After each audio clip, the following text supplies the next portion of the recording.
ஒரு ஆள் பேரை சொல்லி நம்ம எந்த நோயாளியை பார்க்க போகாம இருந்தோமோ அந்த நோயாளி பக்கத்து வீட்டில் இருப்பான், ஏத்த வீட்டில் இருந்திருப்பான், கேள்விப்பட்டு நம்ம நினைஞ்சிருக்க மாட்டோம், நோய் விசாரிக்க போயிருக்க மாட்டோம்.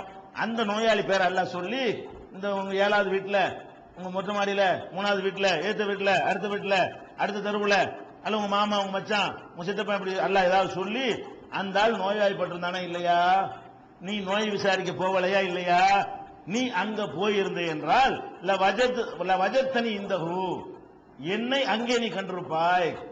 ஒரு நோயாளியை போய் நோய் விசாரிக்க போனா எனக்கு நோய் வராது பேச்சுக்கு, எனக்கே நோய் வந்து அதை விசாரிக்க வந்தால் நான் எப்படி அதை எடுத்துக்கொள்வேனோ, மகிழ்ச்சி அடைவேனோ, அந்த மாதிரி ஒரு நோயாளியை போய் நோய் விசாரிக்க போனேன்னு சொன்னா அங்க நீ என்னை காண்பாய்.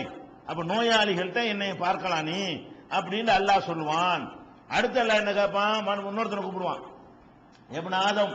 அந்த இன்னொருத்தனை நம்ம கூட இருக்கலாம், நம்ம எத்தனை பேர் இந்த மாதிரி செய்யறோமோ, இந்த ஒருத்தன் தான் அர்த்தம் கிடையாது. இந்த கேட்டகரியில் உள்ள எல்லாருக்கும் இந்த கொஸ்டின் இருக்குது. மொத்தத்திலே ஒரே ஒரு ஆளுக்கு தான் இப்படி கேட்பான்னு நினைச்சுக்கிற கூடாது. இந்த மாதிரி நடந்த எல்லாரையும் அல்லாஹ் கூப்பிடுவான். அடுத்து அல்லாஹ் கூப்பிடுவான், எப்ன ஆதம், ஆதமுடைய மகனே, இது இருக்கான்னு கொஞ்சம் யோசிச்சு பாருங்க, நீங்க அப்படி இருக்கிறீங்களான்னு. இஸ்தத் ஆம்துக்க, நான் உன்கிட்ட பசிக்குன்னு தானே சோறு கேட்டேன், குளம் துத்துறை முனி, எனக்கு நீ சோறு போட மாட்டேன்ட்டியடான்னு கேட்பான் அல்லாஹ். அல்லாஹ் என்ன சொல்லுவான், என் பசிக்கு தானே உன்கிட்ட சோறு கேட்டேன், எனக்கு சோறு தந்தியா அப்படின்னு மறுமை நாள் அல்லாஹ் நம்மள்ட்ட கேட்பான். இவன் என்ன பண்ணுவான், யாரப்பி கைபவ தெரிமுக, இறைவா உனக்கு எப்படி நான் சோறு தருவேன், நீ அந்த ரப்புல் ஆலமீன், நீ அகிலத்துக்கு சோறு போடுறவனா இருக்க, நான் எப்படி உனக்கு சோறு தர்றது அப்படின்னு இவன் பேசுவானா. அப்ப அல்லாஹ் கேட்பானா, அம்மா அலிம்த அடே, உனக்கு தெரியாதா என்னுடைய அடியான், இந்த அடியான் ஒன்றை வச்சுனான் தேதி ஒன்றை ஒரு நாள் வந்தானான்னு நமக்கு ஞாபகம் வரும். அல்லாஹ் கேட்கிறான்னு சொன்னா அப்படி படத்தை ரீப்ளே பண்ணி காட்டிடுவான் அல்லாஹ். இன்னார் வந்தானா, இத்தனை வந்தானா, இல்லைன்னு தட்டி விட்டியா, கொடுக்க வசதி இருந்துச்சா உன்கிட்ட, இருந்து தரமாட்டேன்னு சொன்னியா அப்படின்னு கேட்டெல்லாம் சொல்லுவானா. அம்மா அலிம்த அன்னக்கலவ் அசாம் தகு, நீ அவனுக்கு மட்டும் சோறு போட்டிருந்தால், பசிக்கு உணவு கொடுத்திருந்தால், இல்ல வஜத்த தாலிக்கு ஐந்தி, அதை என்னிடத்தில் இங்க பெற்றிருப்பாய். அங்க சோத்த போட்டா இங்க என்கிட்ட நீ பரிசு வாங்கியிருப்ப. அப்ப அவனுக்கு போட்டது நான் பரிசு தர்றேன், எனக்கு தந்ததுன்னு அர்த்தம். நீ அவனுக்கு சோறு போடல, நீ அவனுக்கு சோறு போட்டால் அது இங்க நான் கணக்கு தீர்ப்பேன், நான் தருவேன், அதுக்குள்ள பில்லு நான் பண்ணுவேன். நீ வந்து சாப்பாடு அவனுக்கு கொடுப்ப, ஹோட்டல்ல சாப்பாடு கொடுத்தா காசு கொடுக்கணுமா இல்லையா, அவனுக்கு சாப்பாடு கொடுப்ப, பில்லு நான் தருவேன், பில்லு பேப்பர் நான் பண்ணுவேன், கொடுத்தியா அப்படின்னு நல்லா கேட்கறான். அப்ப நம்ம இப்படிலாம் இருக்கிறோமான்னு யோசிச்சு பார்க்கணும். எவ்வளவு பேர் கேட்கறாங்க, நமக்கு முடியுமே, ஒருவேளை சோறு கொடுக்க முடியுமே, ஒரு 5 ரூபாய்க்கு கையில கொடுக்க முடியுமே, ஒரு ஹோட்டல்ல கூட்டிக் கொண்டே விட்டு வயிறார சாப்பிட்டு போப்பான்னு நமக்கு சொல்ல இயலுமே, சொல்லி இருக்கிறோமா? எத்தனை பேர் அப்படி கேட்டு நம்ம இல்ல நடந்திருக்கிறோம். நம்மளை கூப்பிட்டு நிறுத்தி எல்லாம் இப்ப கேட்பானே, ஏண்டா எனக்கு தரல, தந்தத எவ்வளவு பெரிய சான்ஸ் விட்டு நாசமாக்கிட்டீடா, எனக்கு தந்ததா அள்ளி தந்திருப்பேன், எவ்வளவு பெரிய பரிசு உங்க தந்திருப்பேன், இழந்துட்டியே அப்படின்னு எல்லாம் கேட்பான். மறுபடியும் எல்லாம் கேட்பான், எப்படி ஆதம், இது மாதிரி உள்ளவன் இருக்கான், ஆதமுடைய மகனே, இஸ்தஸ்கை துக, உங்ககிட்ட வந்து தண்ணி தானே கேட்டேன், தண்ணி கூட கொடுக்க மாட்டாங்க, வீடுகள்ல கடைகள்ல தண்ணி கேட்டா காசு கொடுத்து வாங்கிட்டு 10 ரூபாய்க்கு, அவன் சோத்துக்கு லாத்தி அடிக்கிறான், அவன் போய் மன்னர் வாட்டி குடிக்க முடியுமா? அவனுக்கு முடியாது. தண்ணி கேட்டானா பாட்டிலுக்கு ஆயிட்டு போ அப்படிங்கிற கதையெல்லாம் வச்சு பார்க்கிறோம். அப்ப நான் தண்ணி தானே கேட்டேன், தண்ணி தர மாட்டேன்ட்டிய, உனக்கு எப்படி நான் தண்ணி தருவேன் இறைவா, நீ தான் ரப்புல் ஆலமீனா இருக்கிறிய. அப்ப அல்லாஹ் என்ன சொல்லுவான்னு கேட்டா, நீ ஒருத்தர் இத்தனை வந்தானா, உன்ட தண்ணி கேட்டானா, நீ இல்லைன்னு சொன்னியா, நீ மாத்திரம் கொடுத்திருந்தேன்னு சொன்னா அந்த கூலி என்கிட்ட வாங்கியிருப்ப. அப்ப அடுத்தவருக்கு உணவளித்தலை கூட நபிகள் நாயகம் ஸல்லல்லாஹு அலைஹி வஸல்லம் அவர்கள் எப்படி சொல்றாங்கன்னு கேட்டா, அது வந்து அல்லாஹ்வுக்கு உணவளித்த மாதிரி அப்படி சொல்லவே கூடாது. அல்லாஹ்வே சொல்றதுனால சொல்றோம், நம்மளா சொல்லக்கூடாது, இந்த மாதிரி வார்த்தையோட யூஸ் பண்ணக்கூடாது. இது அல்லாஹ்வுடைய ரசூலே சொல்லிட்டதுனால நம்மளா நீங்களா அல்லாஹ்வுக்கு இந்த மாதிரிலாம், இது அல்லாஹ்வுக்கு செஞ்ச மாதிரி எல்லாம் சொல்லிவிட கூடாது. அல்லாஹ்வே இதை சொன்னதா வரும்பொழுது அவனை நம்ம எதிர்கேள்வி கேட்க இயலாது. அவன் என்ன சொல்றான், நீ மாத்திரம் அந்த ஏழைக்கு சோறு கொடுத்தா எனக்கு தந்த மாதிரி அப்படின்னு அல்லாஹ் சொல்றான். எவ்வளவு பெரிய இடத்துல இதை கொண்டு அல்லாஹ் வைக்கிறான்னு தெரியுதா? நம்ம பிறருக்காக சமூக சேவையில் ஈடுபடுவது, அடுத்தவருக்காக உழைப்பது என்பதை எவ்வளவு நன்மையான ஒரு காரியமாக அல்லாஹ் வந்து நமக்கு கணக்கு எழுதுறான் என்பதை இந்த ஒரு ஹதீஸில் இருந்தும் நம்ம என்ன செய்யறோம், விளங்கிக் கொள்கிறோம். அதே மாதிரி வந்து நபிகள் நாயகம் ஸல்லல்லாஹு அலைஹி வஸல்லம் அவங்க சொல்றாங்க, 40 ஹஸலத்தன், 40 காரியங்கள் இருக்கின்றன. 40 ரசூலுல்லாஹ் இது பட்டியல் போடவே இல்லை. ஆனா நம்ம தேடி பார்த்தா 40, நான் சொன்னதுல நிறைய 20 சொல்லியிருப்பேன். வழங்குதா, வாகனத்துல ஏற்றி விடுறது, எடுத்து கொடுக்கறது, அப்படி இப்படின்னு வருதா இல்லையா, மரத்தை நட்டி வைக்கிறது, இப்படி எவ்வளவு வந்திருக்குது. அது பல சந்தர்ப்பங்களை ரசூலுல்லாஹ் சொல்லிட்டதுனால இந்த ஹதீஸ்ல 40 என்னன்னு பட்டியல் போடல.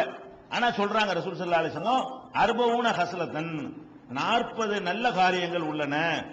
அலாஹுன்ன அதுல ரொம்ப உயர்ந்த காரியம் என்னவென்று கேட்டால் மனிஹத்துல் அனஸ். அதான் நம்மள்ட்ட ஆட்டுக்குட்டி இருக்குன்னு வைங்களேன். ஆடுனா நம்ம நாட்டு ஆடு கிடையாது. நம்ம நாட்டு ஆடுல அதனுடைய குட்டிக்கே பால் சுரக்காது, போதுமானதா இருக்காது. அரபு நாட்டில் உள்ள ஆடுகள்லாம் மாடு மாதிரி பால் கறந்து விற்கலாம். அந்த குட்டிக்கும் போக மாட்டில் உள்ள பால் கண்ணு குட்டிக்கு போக மிச்சமா இருக்கா இல்லையா, நம்ம கறந்து விற்கிறோமா இல்லையா? அந்த மாதிரியான சில நாடுகள்ல சில ஏரியாக்கள்ல உள்ள ஆடுகள் அதுல இருந்து பால் கறந்து மனிதர்கள் குடிக்கிற அளவுக்கு இருந்துச்சு. வடநாட்டிலும் அது மாதிரி இருந்துச்சு. அதனால காந்தி ஆட்டுப்பாலை குடிச்சிட்டு இருந்தாரு. கடைக்கு போய் தானே குடிச்சாரு. ஆட்டுப்பால் நிலக்கடலையும் சாப்பிட்டாருன்னு சொல்றாங்களா இல்லையா? அந்த மாதிரி வடநாட்டில் உள்ள ஆடுகள்லாம் அது மாதிரி நிறைய பால் சுரக்கக்கூடிய ஆடு. நபிகள் நாயகம் ஸல்லல்லாஹு அலைஹி வஸல்லம் வாழ்ந்த பிரதேசத்திலையும் மாட்டில இருந்து பால் கறக்கிற மாதிரி, ஒட்டகத்தில இருந்து கறக்கிற மாதிரி ஆட்டில் இருந்தும் பால் கறந்து என்ன செய்வாங்க, அது குட்டிக்கு போக மனிதர்களும் குடிச்சுக்கிடுவாங்க. குட்டிக்கு போக நம்ம டீ போட்டு காப்பி போட்டு குடிக்கிறோமா இல்லையா, அந்த மாதிரி ஆட்டுப்பாலும் அதுக்கு யூஸ் ஆகும், ஃபுட்டாக உணவாக யூஸ் ஆகும். அப்ப ரசூல் ஸல்லல்லாஹு அலைஹி உங்ககிட்ட அல்ல ஆட்டை தந்திருக்கான்ல, ஆட்டை தந்திருக்கும் பொழுது நீ உன் தேவைக்கு போக இருந்துச்சுன்னு சொன்னா இந்த ஆட்டை பிடிச்சி கொடுத்து பசிக்குன்னு வர்றானா இந்த கறந்து குடிச்சிட்டு போ. அல்லாஹ் கொடுக்குறான், மடியில பாலை கறங்க வைக்கிறான். ஆட்டில இருந்து வரக்கூடிய பாலை விற்கவும் செய்யலாம். நீ விற்காம இந்த ஒரு பசிக்குன்னு வர்றவண்ண குடிச்சு இந்த ஆட்டுல பாலை கறந்து குடிச்சிட்டு போப்பா, இன்னொருத்தவன் அந்த ஆட்டுல கறந்து குடிச்சிட்டு போ அப்படின்னு சொல்றீங்களே, இது உயர்ந்தது. 40 விஷயங்கள் இருக்கிறது. இதுல உயர்ந்தது எது? நம்ம இடத்துல இருக்கிற ஒரு உபரியாக இருக்கிற ஒன்றை அடுத்தவர் கேட்கும் பொழுது நீ யூஸ் பண்ணிக்கிட்டு போ, நீ எடுத்துக்கிட்டு போ அப்படின்னு சொல்றோம் பாருங்க, அது உயர்ந்தது. அப்படி சொல்லிட்டு ரசூல் ஸல்லல்லாஹு அலைஹி சொல்றாங்க, மாமின் ஆமிலின் யஅமலு பி ஹஸ்லத்தி மின்ஹா, இந்த 40 காரியத்துல ஏதாச்சும் ஒன்றை ஒருவன் செயல்படுத்தி, எப்படி செயல்படுத்தணும், ரஜா சவாபிஹா, அதற்கு கிடைக்கிற பரிசை எதிர்பார்த்து, அல்லாஹ்விடத்துல கிடைக்கிற பரிசை எதிர்பார்த்து, தஸ்தீக மௌஇதிஹா, அது வாக்களிக்கப்பட்டதை மெய்ப்படுத்தி நிச்சயமா தருவான், உண்மைதான், இதுல எந்த சந்தேகமும் இல்ல என்று முழு நம்பிக்கையோட அதன் நன்மை எதிர்பார்த்து செய்தால், இல்லா அதுஹலஹுல்லாஹுல் ஜன்னா, அவனை சொர்க்கத்துல அல்லாஹ் சேர்க்காம இருக்கிறது இல்ல. எதுக்கு? நம்மள்ட்ட இருக்கிற ஒரு ஆட்டை எடுத்து நீ கறந்து குடிச்சிட்டு போடான்னு சொன்னா மறுமையில நிச்சயமா நன்மை கிடைக்கும்ங்கிற நம்பிக்கையோட சொன்னா அதுக்கு பெருசு என்னவா? சொர்க்கம். அப்ப சொர்க்கம் மோட்சத்தை எல்லாம் அடைவதற்கு நம்ம என்ன விளங்கி வச்சிருக்கிறோம்? சில வணக்கங்களை விளங்கி வச்சிருக்கிறோம். கண்டிப்பா அதுக்கும் உண்டு, இதுக்கும் உண்டு. அதுக்கு எப்படி சொர்க்கங்கள் கிடைக்கிறதோ அதே மாதிரி எதுக்கு உண்டு? இந்த மாதிரி சமூக பணிகள் செய்வதும் ஒரு இபாதத்து, அல்லாஹ்விடத்தில் பரிசு பெற்று தரக்கூடியது என்பதை நபிகள், அதாவது இந்த உலகத்தில் உள்ள மனிதனுக்கு செய்யற சேவைகள் எல்லாம் இபாதத்துல வருதா இல்லையா? வணக்கத்துல. இதெல்லாம் வணக்கமா இருக்க போய் தானே சொர்க்கம் கிடைக்குது. இது ஒரு இபாதத்தாக, இது ஒரு வணக்கமா இல்லாட்டி இதுக்கு ஏன் சொர்க்கம் கிடைக்கணும்? நீனா சோறு கொடுத்தீங்களா, அவன் தான் நன்றி சொல்லிட்டானா, போடா வேலையை பார்த்துன்னு சொல்லிவிடலாம்ல. நம்ம ஒரு அளவுக்கு சோறு கொடுக்குறோம், சோறு கொடுத்து அவன் என்ன பண்ணுவான்? ரொம்ப நன்றி ஏஜமாம்பா, கணக்கு தீந்துருச்சுல, அப்ப எதுக்கு அல்லாஹ் உனக்கு தரணும்? அது உலகத்தில் அவன் நன்றி சொன்னாலும் அது இபாதத்து, அது வணக்கம். எப்ப இபாதத்து? இதை செஞ்சா அல்லாஹ் எனக்கு கூலியை தருவான் என்கிற நம்பிக்கையோட செய்தால், இல்லா அதுஹலஹுல்லாஹுல் ஜன்னா, அவனை சொர்க்கத்தில் சேர்க்காம அல்லாஹ் இருக்கிறது இல்லை என்று நபிகள் நாயகம் ஸல்லல்லாஹு அலைஹி வஸல்லம் சொல்றாங்க. புகாரியில 2630. எதுக்கெல்லாம் இதெல்லாம் சொல்றோம்னு கேட்டா, மனிதர்களுக்கு உதவுதல் இது ஒரு பெரிய தொண்டு. இன்னும் சொல்ல போனாங்க, இன்னைக்கு பார்க்கணும், இந்த தொண்டை கற்றுத்தர்ற இந்த சமுதாயத்தில் இதை மறந்துட்டோம். இந்த தொண்டெல்லாம் செய்யாத ஒரு சமுதாயம் இதை அப்படியே நம்மகிட்ட இருந்து காப்பி அடிச்சுக்கிட்டாங்க. காப்பி அடித்துக்கொண்டு இந்த சோசியல் ஒர்க்கு பூரா அவங்க தான் பண்றாங்க. அதனுடைய ரிசல்ட் என்ன? அவங்களை நோக்கி மக்கள் கூட்டம் கூட்டமா போறாங்க. இந்த பொதுவான இந்த மாதிரியான காரியங்கள் மனிதர்களை ஈர்க்கும். உங்களுக்கு மார்க்கத்தில் கடமையாக்கப்பட்டிருக்கு, நீங்க அதை செய்ய மாட்டேங்கிறீங்க. மார்க்கத்தில் கடமைன்னு சொல்லப்படாத என்ன செய்யறாங்க?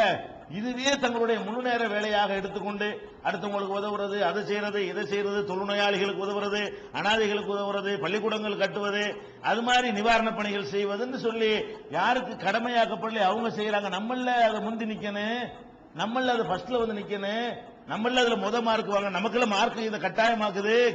தெரியல, இதெல்லாம் சொல்லித்தரப்படல. தொழுவு நோம்பு முடிஞ்சு வச்சு அவ்வளவுதான். இஸ்லாத்தின் கடமை 5, இந்த இஸ்லாத்தின் கடமை 5 திருப்பி 5 தான், 5 கடமை, 5 மட்டும் தான் கடமையா? அப்ப இதெல்லாம் இஸ்லாத்தில் உள்ள கடமை இல்லையா?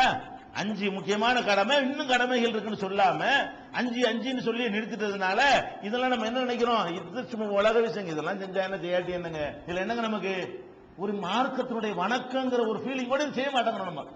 அப்ப இது நம்ம இது புகாரில 2234 ஹதீஸ்ல இருக்குது. இன்னொன்னு பாருங்க, ரசூல் ஸல்லல்லாஹு அலைஹி வஸல்லம் அவர்கள் பள்ளிவாசல்ல இருக்கிறாங்க.